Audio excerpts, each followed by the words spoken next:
Friends, welcome to our channel.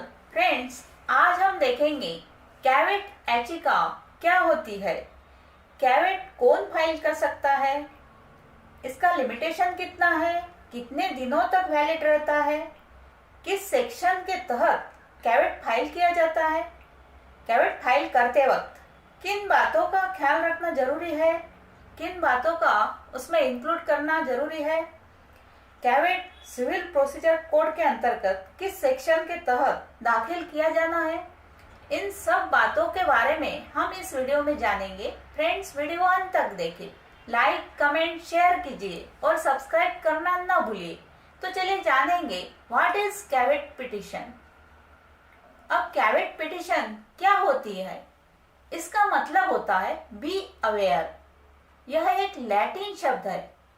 कैवेट एक सूचना है जो एक पार्टी के द्वारा कोर्ट को दी जाती है, जिसमें यह कहा जाता है कि कोर्ट एप्लीकेंट को बिना नोटिस भेजे विपक्ष पार्टी को कोई भी रिलीफ न दे और ना ही कोई एक्शन ले।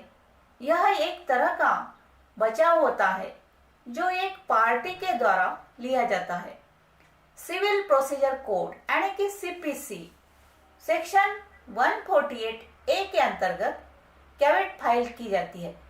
कैवेट फाइल करने वाले व्यक्ति को कैवेटर कहा जाता है। Caveat petition civil procedure code यानी कि सीपीसी सेक्शन 148 ए के अंतर्गत फाइल की जाती है।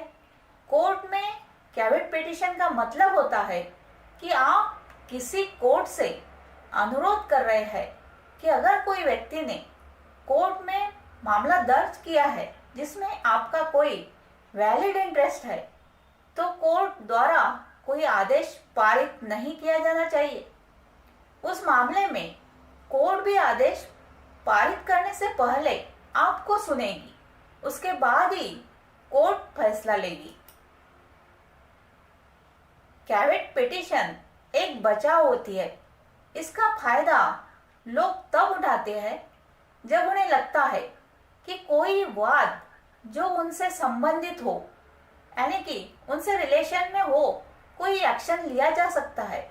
कैवेट पिटिशन की वैधता यानी कि लिमिटेशन 90 दिनों का होता है, यानी कि जिस दिन आप कैवेट पिटिशन कोर्ट में फाइल कर देते हैं उसके 90 दिनों तक वो इफेक्ट में रहती है।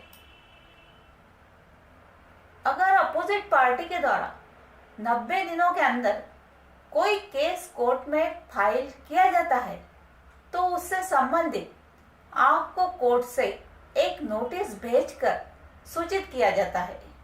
एक बार 90 दिनों का टाइम पूरा हो जाता है तो दोबारा आपको कैवेट पिटिशन फाइल करना होता है। आपको कैवेट पिटिशन में अपोजिट पार्टी का नाम बताना होता है जिस पर आपको शक होता है कि वे आपके खिलाफ कोई एक्शन ले सकते हैं। सेक्शन 148 ए सीपीसी के तहत कैवेट को दायर करने में क्या अधिकार दिए गए हैं, यानी कि सिविल प्रोसीजर कोड में सेक्शन 148 ए में क्या प्रोविजन है। जब किसी को अंदेशा होता है कि अपोजिट पार्टी कोई एक्शन लेने वाली है तो उसी कोर्ट में कैवेट पिटिशन फाइल कर दिया जाता है ताकि अपोजिट पार्टी कोई भी एक्टिविटी जब भी कोर्ट में करेगी तो आपको सूचित कर दिया जाएगा। कैवेट पिटिशन कौन फाइल कर सकता है, तो चलिए जानेंगे। ऐसा व्यक्ति जिसे डर है कि उसके वाद में विपक्ष पार्टी कोई एप्लीकेशन फाइल करने वाली है, यानी कि फ्यूचर में एप्लीकेशन फाइल करने वाली है। एक बार जब कैवेट फाइल कर दी जाती है तो यह कोर्ट की ड्यूटी होती है कि वे उस कैवेटर को नोटिस भेजे और उस व्यक्ति को वाद के बारे में इन्फॉर्म करे जो उसके खिलाफ फाइल किया गया है।